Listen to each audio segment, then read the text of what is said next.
croeso I Gŵyl Haf. Mae Cymraeg yn sbwriel, so hence we'll have to be in English for this conversation. I am really sorry to both of you. I'd love to have the conversation in Welsh one day. But GCSE is not holding me in enough stead. So with me today, welcome to Welsh Day, in particular at Gŵyl Haf. So with me today, I have the author Caryl Lewis and the translator Gwen Davies. Hello to both of you. Hi. Gwen is a translator of both these books by Caryl. She is also the editor and director of the New Welsh Review and grew up in Otley, interestingly enough, in a Welsh-speaking family not in Wales, and now lives in Aberystwyth and has had a huge variety of roles within the Welsh publishing industry. Caryl Lewis is the author of so many books she doesn't even know, but I have been informed that it's 11 for adult, 3 for YA and 13 for kids currently. She also has done quite a lot of screenwriting, firstly for the, not firstly, but for the film of Martha, Jack and Shanco, and then also for several different TV programmes like Hinterland. Caryl and Gwen are both based in Aberystwyth, and she also has had some quite exciting news of several new publishing contracts sort of coming through for the next few years, including Seed in 2022. So thank you both for joining me. Thank you. Thanks for the invitation. Not at all. So first of all, I wanted to get straight in. The thing that comes at me for both of these books is the sense of place, and it's not just that they're both set in West Wales. It's that also, Gemydd, the jeweler, is set in a market, and that is a very recognizable, the market's very central to the book, and the market is a very recognizable place that becomes very real. And then in Martha, Jack and Shanco, it's on a farm. And I was wondering, firstly, Caryl, what motivates you to situate those hubs of community as sort of central to the stories? Well, firstly, with Math and Jack, I remember, because I wrote that novel when I was quite young. Now I look back, I think I was quite young. I think I was 24, 25. And it was a kind of reaction to feeling that I had been away to Buren to read English, and I had moved home. And I saw these types of characters, these types of communities around me, but I didn't necessarily see them in literature. And I felt that there was a great rush towards a new version of Wales, a modern Wales, without actually any discussion of what we were going to do with an older version of Wales. And there's a tradition in Wales of Mawrnad. The old poets used to create poems to mark the passing of people. And in some ways, Martha, Jack and Shanco is a Mawrnad to a way of life, a particular culture that's so linked with landscape, and also linguistically linked to landscape and the stories around that landscape. And the way I explain it, I used to work in the tourist office in Aberystwyth, and we used to sell these postcards of the mountains around here. And tourists used to come and say, gosh, aren't they empty?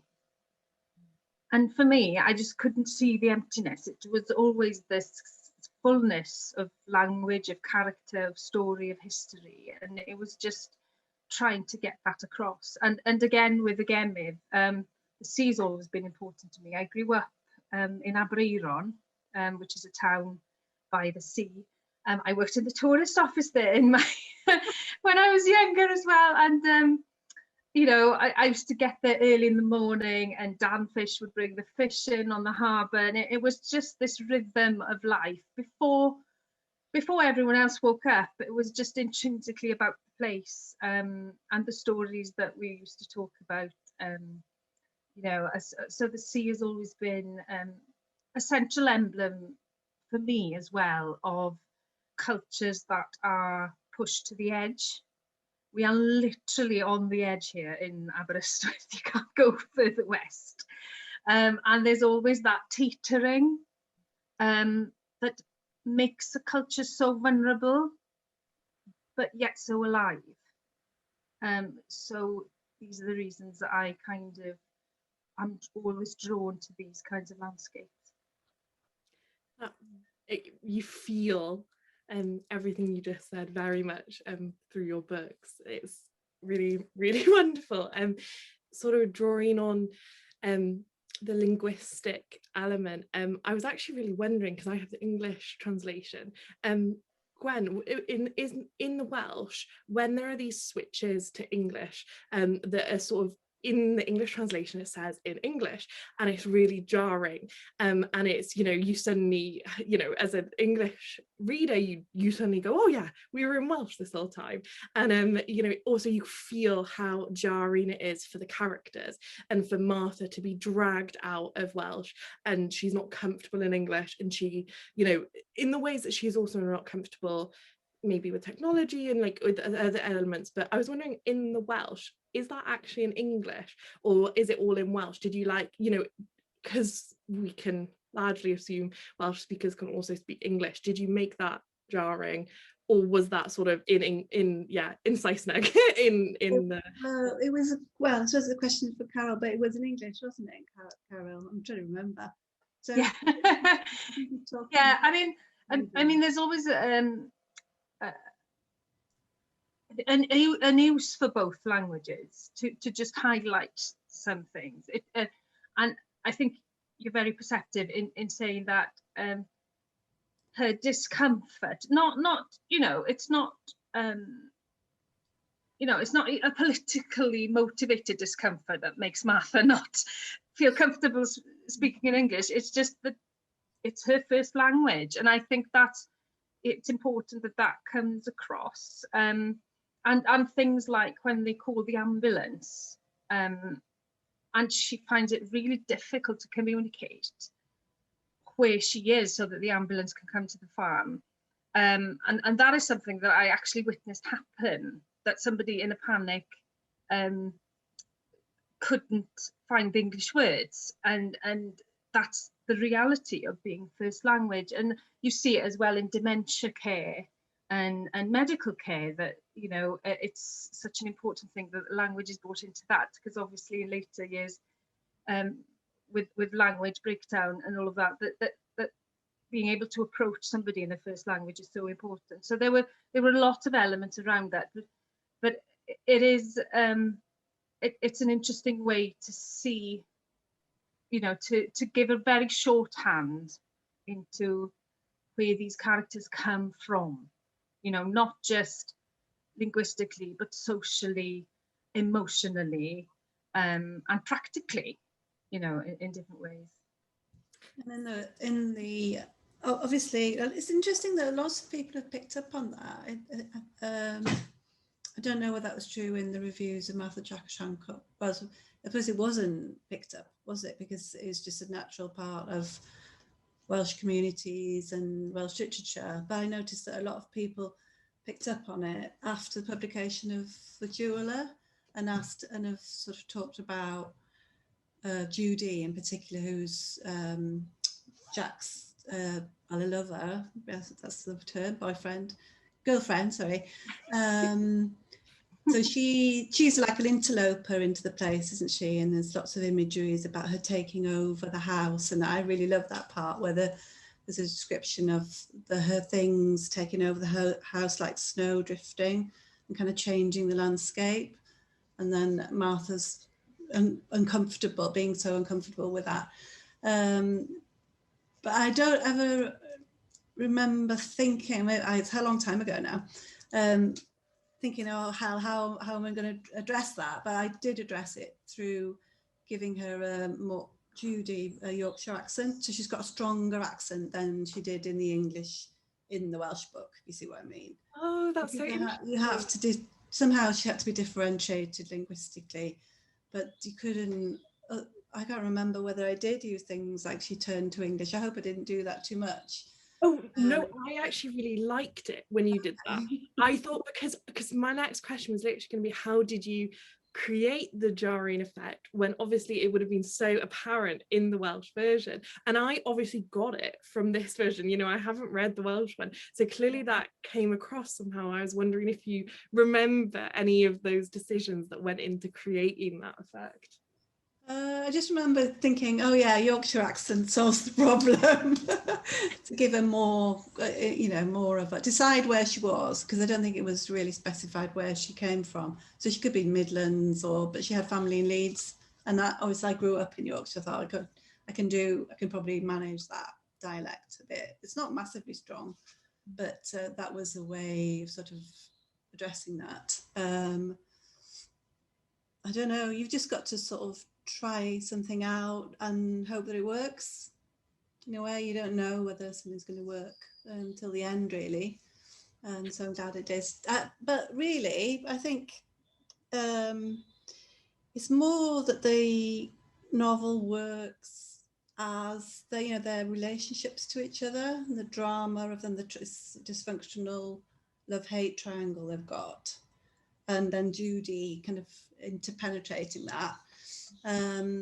That's somehow I was sort of carried by that. I just believed in the novel, the empathy comes through, and then somehow the technical decisions come in the wake of that, rather than sitting down and saying, oh, well, I've got to do this and this and this. It's like problem solving. I think writing's the same, isn't it? You have to believe in that world, and then it is a sort of puzzle in a way, and then the technical things about it, but you have to have that belief, and the belief in the world, the place, and the drama of it, and then all the sort of the problems will be solved, sort of springing out from that belief. Your translation has the most wonderful adjectives in it, and just lovely sense of description. I guess that ties to the sense of place, that only enhances that sense of place there.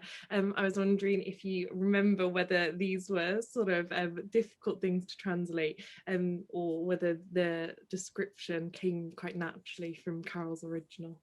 In which book? Both, actually.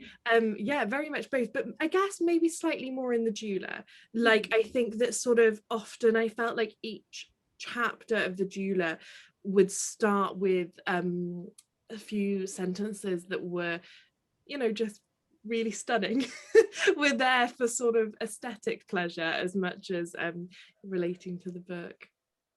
Yeah, well, the images are all Carol's. Well, yeah, they're hers.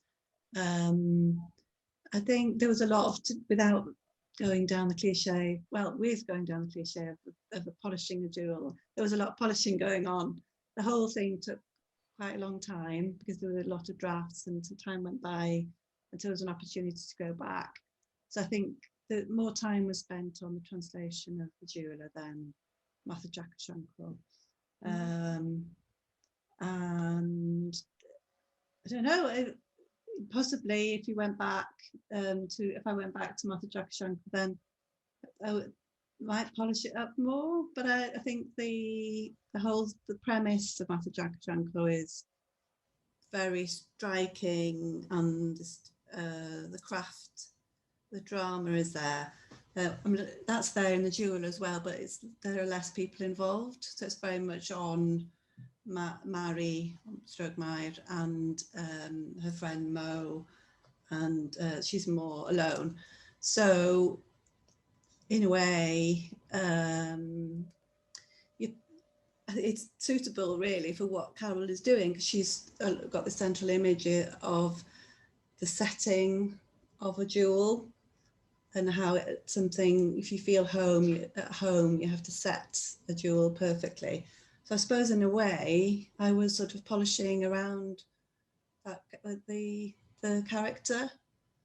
She's quiet, she's quite depressed, she's got issues to do with her circumstances of her birth. And I was sort of rooting for her and just wanting to bring out the best of what Caryl had written. And also there's an element of, I think, translations necessarily start from a place of loss, because you can never, you know, you're trying to reproduce something, you can never do something as brilliant as the original, but you can try and make up for those losses elsewhere. So there's certain things you think, oh well, I can't reproduce that, but I can see somewhere else where the language lends itself. So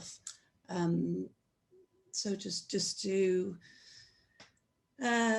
sort of tweak the imagery, so you haven't got things happening in the same place exactly, but you have to make sure, just recognize those really beautiful images and try and live up to the Welsh, really.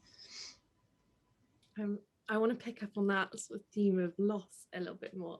But before I do, why, out of interest, do you remember why you translated Maya as Mari, but then didn't, for example, translate Nanu? What is sort of, yeah, like, and you know, like, I think always names can be really interesting, because obviously there is like Shanco and Shanco. Like Shan is a name that maybe an English speaker might be familiar with.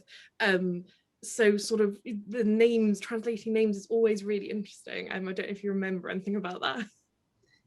Well, yeah, it's just people who don't speak Welsh getting their tongue, imagining what they're going to get, how they're going to get their tongues around things in their head, or reading or something like that. And, you know, so cringing sometimes when people don't quite get it right. So I'd recognise that non-Welsh speakers struggle with the R's. So often they can't say there's Emir. They also often struggle with that. So I sort of recognise the R. So I could see them saying May, or, you know, Mary was kind of easy one. And then Nanu, I think Nanu's quite easy to say, and it's written phonetically. And then Shanco, it's not Shanco, it is Shanco in Welsh. So it's just to put the H instead of the IA. IA. So it's just a more, and also to make, because the title is so similar to the Welsh, make it look different, so someone knew they were picking up the Welsh book, so visually.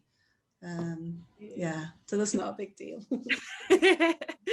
So just pick up on that sense of loss, Caryl, you've written 2 books here that very noticeably feature older protagonists than we often get in literature, and sort of then often get their stories told. And I know my gran feels quite strongly about this, and I think it's wonderful. So I was wondering what drew you to writing about age in this way, and sort of people who are obviously a slightly bit older than you, but at a different part of their life than you. Well, that's an easy one to answer. Basically, my mum was a singer. She still sings occasionally. So every weekend she would be working. So I would spend those weekends mostly with either set of grandparents. So I grew up around the older generation, and very, very traditional rural farm life. And I used to listen to, so to me, a lot of the language, I learnt language from the older generation. So it felt very natural to me to use the dialects and the agricultural words, the natural words around the natural world that they all use. There's a very particular cadence of speech as well, and there's a great beauty to it. There's a wondrous beauty to it, to be honest. So, I mean, there is an element of conservation within the use of language, of capturing something that may not be there in 100 years. I hope it will be, but there is an element of kind of cultural conservation and linguistic conservation as well. So I always felt very in tune with those older characters. And I've been asked this before, but I don't know if this has anything to do with it. But I was very ill in my childhood, in my teenage years. to the point where I was very ill indeed. And I don't think I've ever felt, do you know that thing they speak about of youthful kind of feeling invincible? Oh, invincibility, yeah. I've never felt that in my life. And I think that changes you fundamentally as a person in your empathy and in your ability to feel with people and the fragility of life. And I think the beauty of age is it's again, it's coming back to the being pushed west, isn't it? You know, cultures and people, I think there's a great aliveness when you're pushed towards that inevitable ledge that we all fall off. So I think that was an attraction as well. And I recognise a lot of myself in Martha. I recognise a lot of my grandmothers in Martha and in Mari too, in Mair. And I also was brought up around a very strong tradition of Welsh literature, obviously, storytelling, folklore, and ofergoeledd, which is like it's like superstition, but big. It's like on steroids, you know.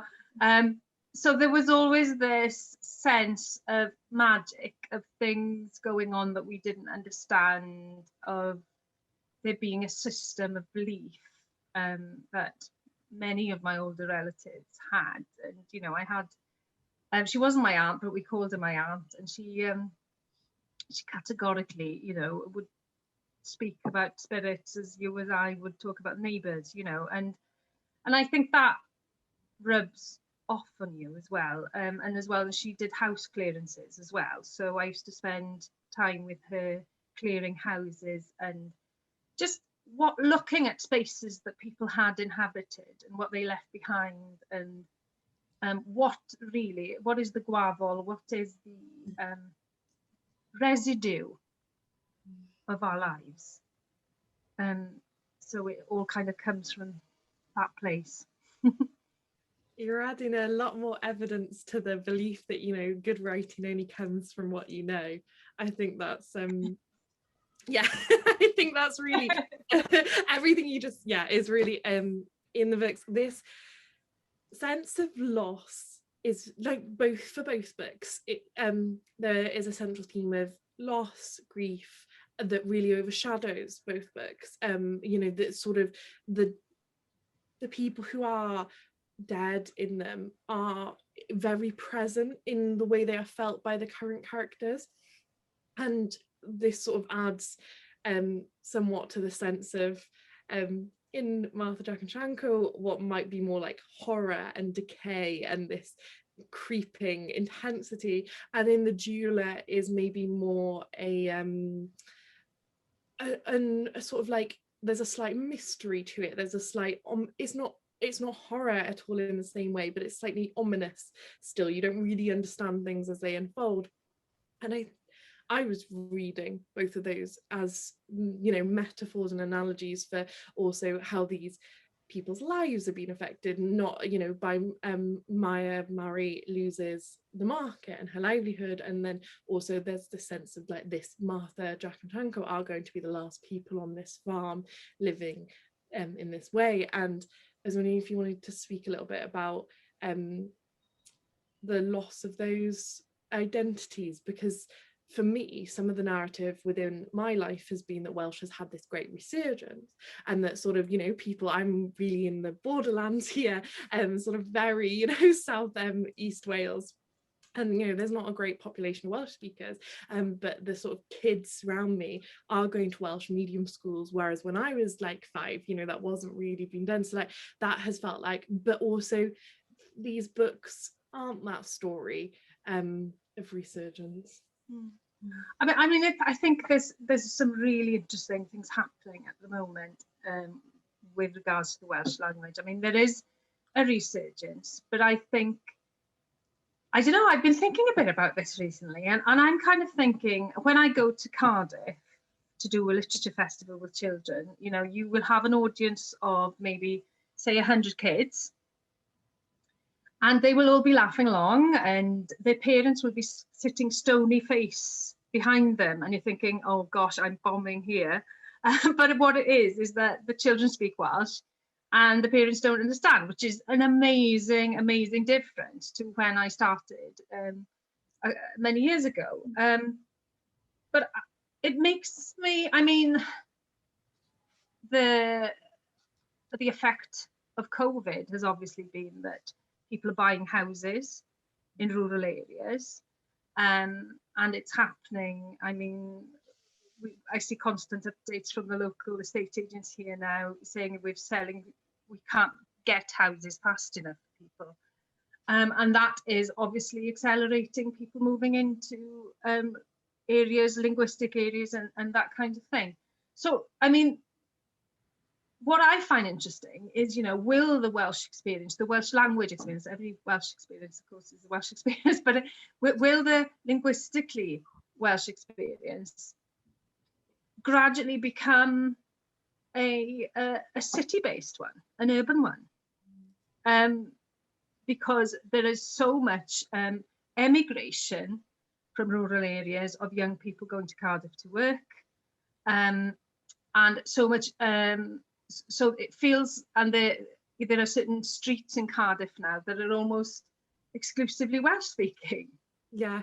But equally, you can go to a rural school in the middle of Ceredigion and find very few Welsh speaking Welsh children there from traditional backgrounds. So you see, I think culture always moves. It expands, it contracts, it changes. That's the beauty of it in many ways. But I think there is a change afoot, and you know, I think whatever happens, I felt it was important to capture these lives and to capture this language and the linguistics and the themes that are around it. But it is an interesting. I don't know what you, Gwen, feel about this. Do you think it will be more urban? I think that's been happening for a long time, hasn't it? Yeah. Like you say, the move of young people out, Cardiff and Swansea being a big draw, and I suppose, well, not so much, well, maybe Bangor, I suppose, and Carnarvon to a degree in the north. And what you end up with, you will have a strong area, strong sort of thriving cities with a lot of Welsh, but what happens is the class changes, so that Welsh becomes the middle class language. Because I did live in Taftswell for a while, near Pontypridd, and it did feel like that. Or if you pop into Howells in Cardiff, you will hear Welsh, and they're the middle class ladies, you know, by having a nice shop. Whereas what's nice about living somewhere like Ceredigion is that you do get the different classes. You know, you get people here in Aberystwyth working in the hospital, you know, farming families, and then you get them mixing with the more maybe people working in the National Library, which is healthier, I think. So the danger is if everyone ends up in the city, that they're the people with the good jobs, you know, the educated people who are motivated to leave the area. And then you get a sort of different dynamic. But Wales is quite complicated. There's different pockets and different sort of, I don't know, in a way, in many ways, isolated from each other, I think. Each different community has a particular makeup. But I just wanted to go back to what you were saying earlier, because in a way, there's perhaps a danger that, well, it's true that there's darkness in both books, but I think the jeweler, maybe Caryl will disagree, but the ending, the ending of Master Jack Shanco is quite dark, clearly. That's an understatement and a half. The ending of the jeweler is more, you can interpret it in different ways. So possibly, for me, I hope it's a story about resurgence, because I think especially for her, you asked a question about older women, which is something that's quite unique, I think, about Caryl when she was writing as a young woman, to be able to identify with just a different generation.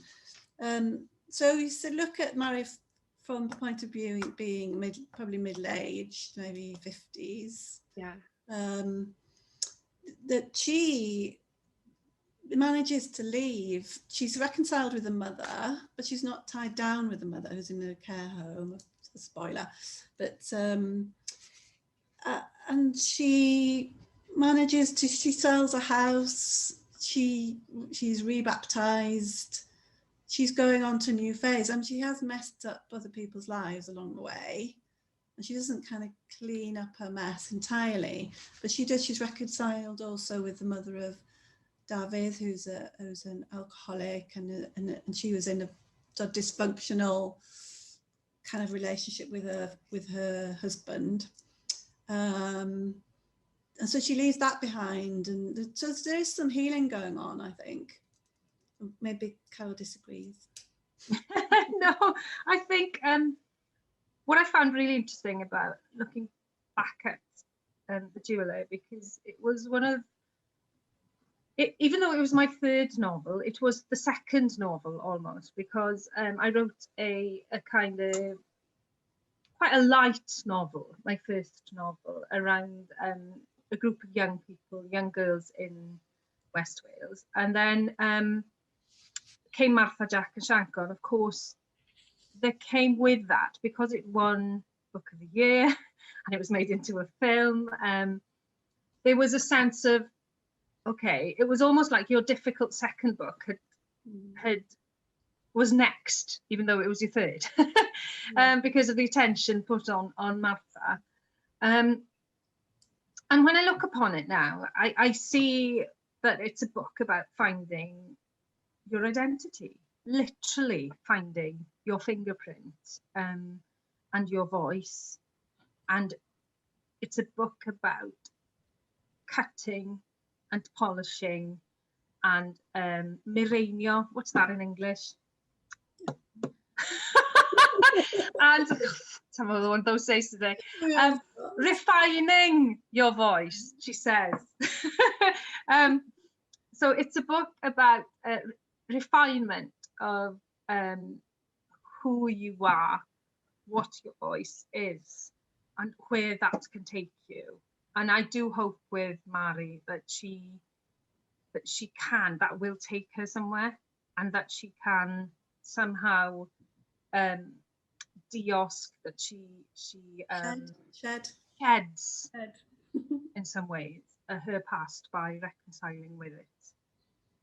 There's something quite unusual about The Jeweller as well, in terms of miniatures and sort of the focus on jewellery as well, and on vintage clothes, and then sort of also the monkey Nanu is not, like, I was just wondering why I like it. I think it works great, but also, you know, how do you have a backstory? Where did you come from? Well, I did go to the market in Carmarthen before it was resituated as it is now, to work with a jeweller for a long time to prepare the novel, and to kind of see how she sold things and prepared things and how she operated.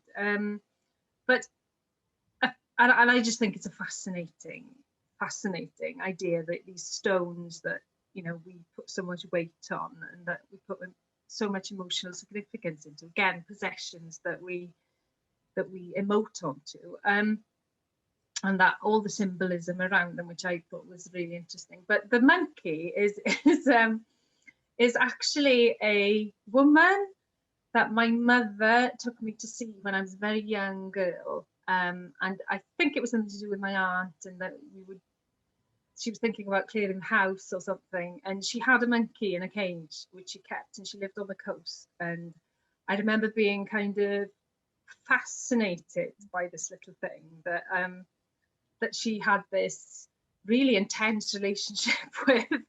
And then suddenly, of course, when I was writing Jeweller, I just thought, well, yes, because in some ways, what I tend to do as a writer, which is masochistic really, is I try to give myself the most difficult situation I can and write around it. And I tend to write about people that are incredibly isolated, or, you know, in the case of Martha Jack Shanco, that's 3 characters living on the farm in the middle of nowhere who don't really speak with each other, you know. So it just makes getting the book moving a bit more difficult. I like to make things hard for myself. So having her there as that symbol of the inner child that Mari is struggling with, and you see the emotional resonance between them when Mari is particularly agitated, the monkey becomes agitated, and this kind of thing. So in a way, getting rid of that inner grief and that childlike emotion for Mari is a way of moving forward, and that is linked with baptism and the fact that, of course, she was a foundling. So there is, I thought it was a way to open up her as a character. No, I think that really works. I think it really works, especially because, you know, we now understand that monkeys are not meant to be pets in any way, shape or form, and make terrible pets and will ruin your room and will, you know, it's not kind to them. So I think that really works as sort of an overall metaphor as well going on there. This repeating image as well of, I think it's repeating, or maybe it's just once, but it's so strong, of her going down. She goes down from the house to the beach a lot, and then on the final time she takes Nano, and just this image of her carrying her. I don't know, it's so striking, and the whole thing of the and it's very iconic, isn't it? The cottage on the cliff above the sea, and then the sort of vulnerability of the monkey in that situation. And the clothes, the clothes, and that feel of the christening gown she's wrapped in. So it's very moving and very visual. Yeah. Does the 2 books have a different feel, like almost like if you were going to make both books, the English and the Welsh, into sort of like textures you could touch, how do both books feel to you? Do they feel different because of the sort of, you know, languages have different rhythms and tones and what's the word? I did have a word. What do I say other than rhythms? I don't know, you know, like feelings, don't they? Like just how a language is constructed changes. Question to me?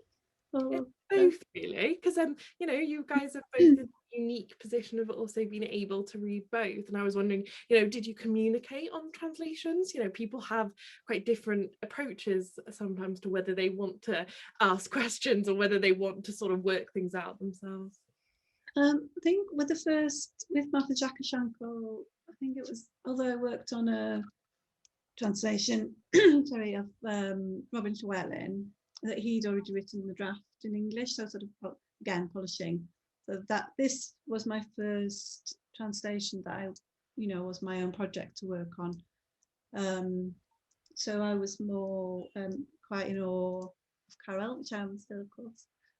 But I was, you know, I hadn't completed a translation before, and it also it's probably the right way to do it. So I kept a log of every change that I thought was, you know, significant or controversial or something, and then I'd kind of logged them. I think we met about 3 times, and then Caryl was very open, and she probably should have said more or said no, that doesn't work or whatever, but she didn't. And then the second one, I had more confidence, and I didn't sort of feel I had to refer to her so much, so often. So I was kind of taken off on my own more. But then I would ask her particular things. I think because I changed the order of the last chapters, and hopefully I asked Caryl about that. I hope I did. And I sort of had to make my case for that, why I did that. Which was to do with viewpoint, and because it was kind of really much on Mari and then it kind of at the end in the original, I think it sort of flickered out of her viewpoint and back in, as far as I remember. So I wanted to sort of finish, have that viewpoint all together and then leave. I think that's what it was. So hopefully I asked about that. And what was the question? Oh yeah, the different feel. I think it's right that a book should have a different feel because it's a different readership.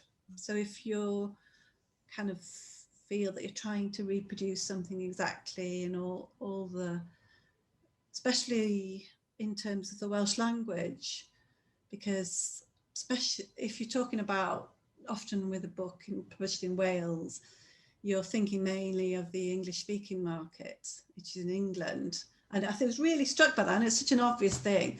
But during lockdown, when all the books, because I publish as well, and when all the bookshops closed, you just really noticed when it was the England lockdown that you cared about, because that's where all the people live. You know, it's so obvious. And so really you're talking about a readership for a very different people from people living in Wales, especially Welsh speakers, because they're not interested in language. I mean, I repeatedly noticed this and think, what? They don't really know anything about the history of Wales within Britain. That's not taught. So I know this. I grew up in Yorkshire, but I had my parents are Welsh speakers, so they tell me all this stuff, but nobody else knew or cared at all. So there's that sense of launching a book out into a readership that's very hard, tough audience, and who's not interested in language. So then how do you, with a book like Shanco about language loss, partly, and other things, do you try and convey those themes? So I didn't. I just concentrated on the story and let that sort of carry it, because you can't do that. It's partly the difficulty of dealing with that in a translation, but also thinking of your readership. So you don't want to lose that theme altogether, but you kind of be aware of a different readership. I don't know. I suppose people's, when you write, whether it's a translation or originally, your experiences will come through, and your use of language, your own imagery, I suppose. So that will inevitably be different. And it's, I don't know, I feel like Caryl said about the Gŵyl being a difficult second novel, that the Shanco was, it's a bestseller, won Wales Book of the Year. Everyone sort of has their own take on it. I think everyone loves it. So I felt the same as her in a way, that the Gŵyl was this quieter novel. It took longer to get published. It needed more sort of tending. So it's like a novel that's perhaps been tended more for me from the translation. I don't know, maybe that's true for Caryl as well. Yeah, I mean, it's funny. It's one of those. It's definitely a quieter book, and it's not such. I'm hoping it's successful and easy, but it's not as easy as Shanco to pick a character and root for them. Do you know what I mean? Because there is a lot about Mary that's difficult, and she's not an instantly likable character, and that's one of the things I was going for, to see how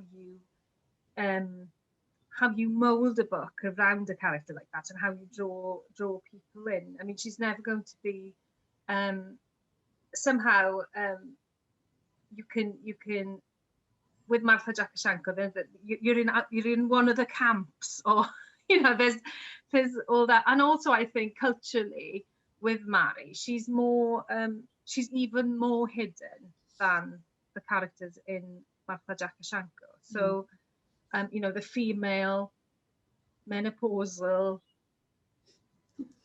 experience is large. largely left out of Welsh literature. So you know, she was never going to be an instant kind of, but I think writing a novel that is quietly compelling and hopefully really rewarding and enriching when you give it time and when you allow yourself to be in that world. I think that was one of the aims. But it is interesting because obviously since these novels, I have a novel coming out with Doubleday in next spring, and so that's my first novel that I've written straight into English, which is an entirely new experience for me now. I bet. What was that like? It was really interesting, and again it had me asking myself almost the same questions as Gwen when she translates, because when you think that you're going for a wider audience,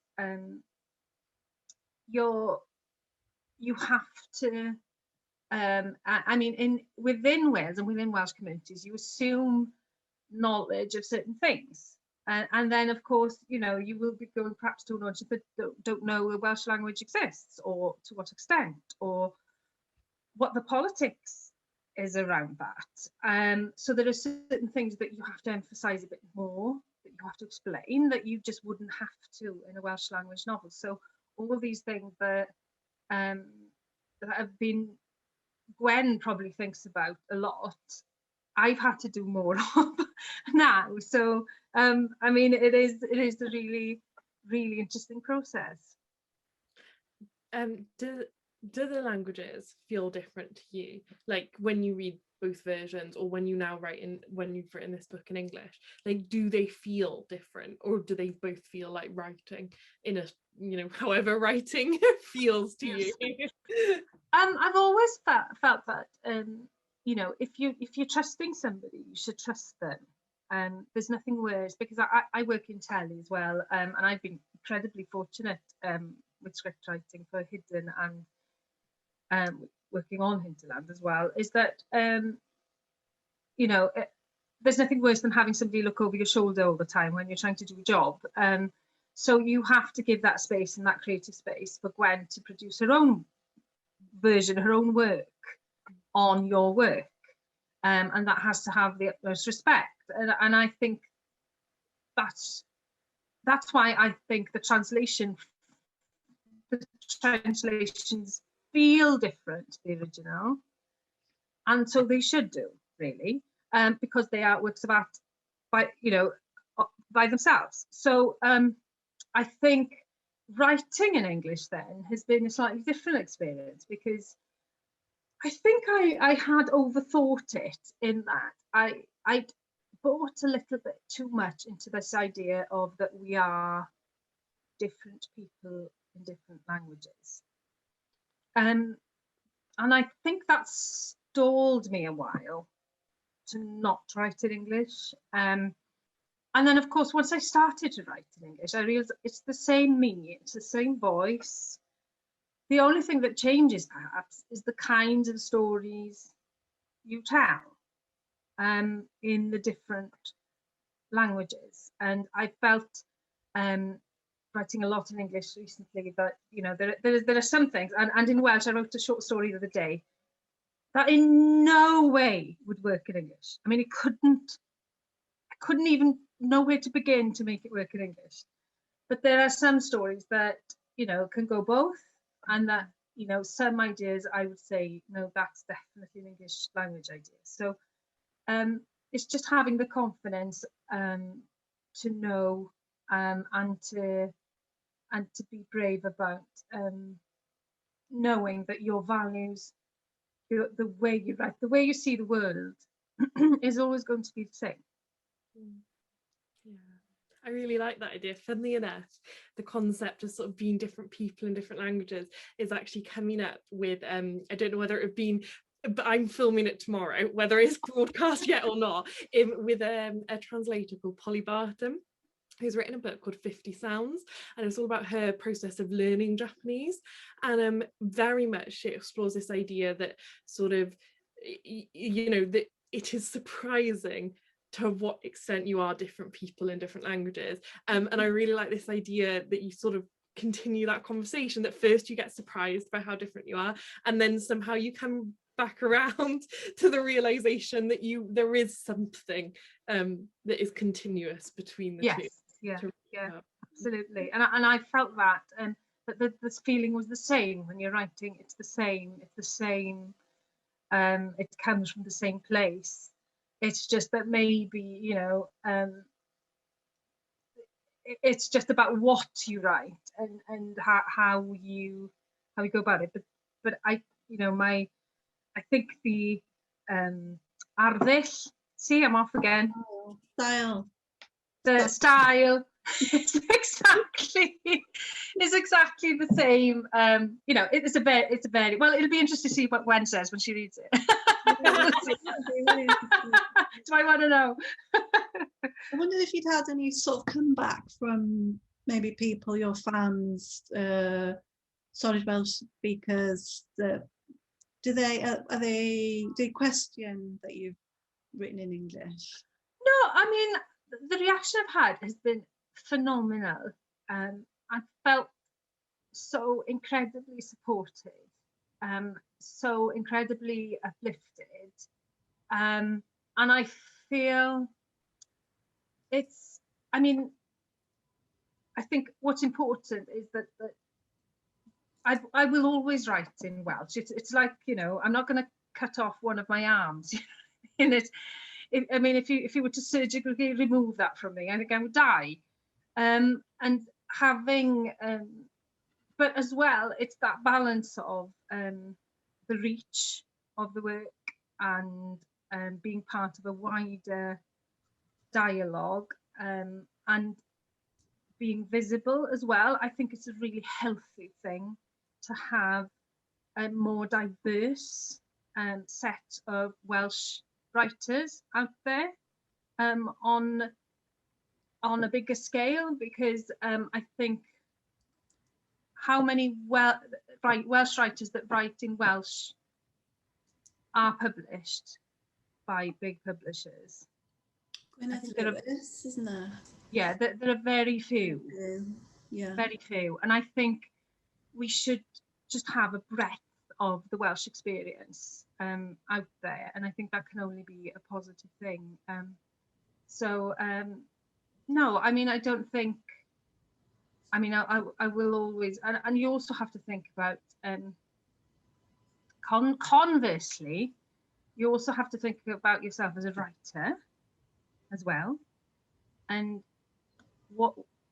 where you want to be and how, you know, there's always a sense of wanting to prove yourself just as a writer, and I don't think there's anything wrong with that. So, you know, these are the things that you must balance up, and you also have to enjoy your career and feel a certain progression. Feeling a progression in that is also very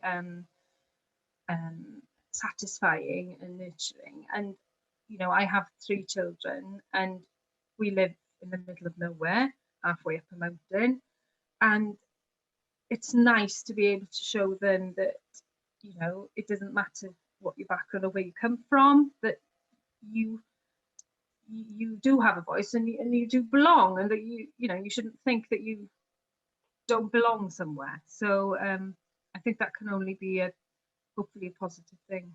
Yeah, this is when you're saying about learning Japanese, Caitlin, because my experience was it's different from Carol's, because I grew up in West Yorkshire within a Welsh speaking family, and for me, that there's an element of language being a bit of a performance in a way, that you could switch on a different identity in speaking another language. Because my dad also spoke Spanish. I could hear him talking on the phone because he taught Spanish at Leeds University, and he'd like have a different, I loved it. It was like he was a lot more, he was quite gregarious anyway, but there's all this different kind of cadence and expressions and laughing, and there's you know, I thought, oh, what's happening?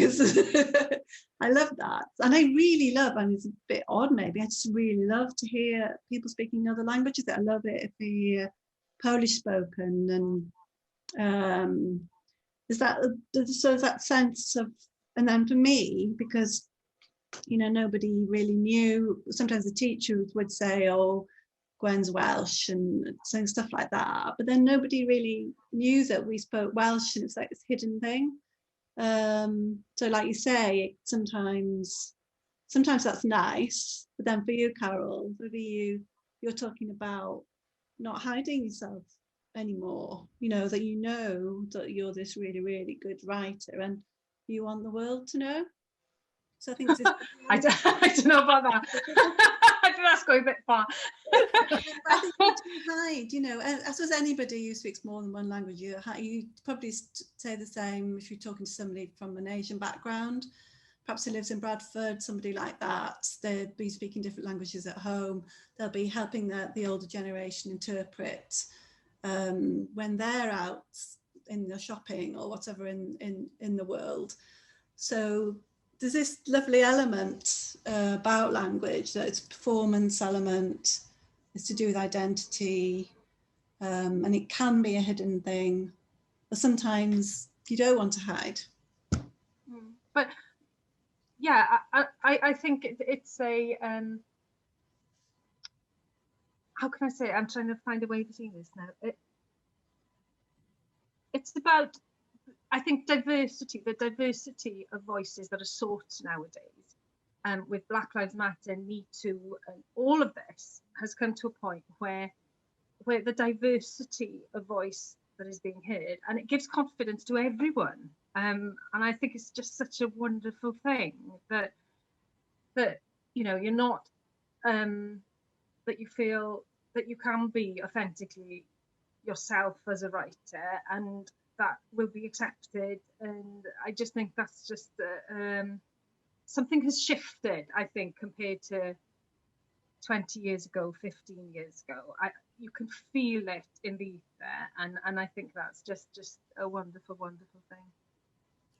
I completely agree, and like, it's sort of, hopefully it's the start rather than sort of the middle point, or the, you know, like the, you know, there is I think, even in the fact that you know, we're here having this conversation, I do think that sort of you know, 20 years ago, within literature that you might buy in bookshops, that was less common. I mean, it's not probably, you know, it's still a small percentage of the books that get sold, but hopefully still on an upward curve.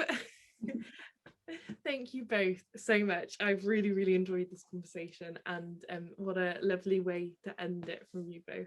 So thank you very much. Diolch yn fawr. Diolch yn fawr.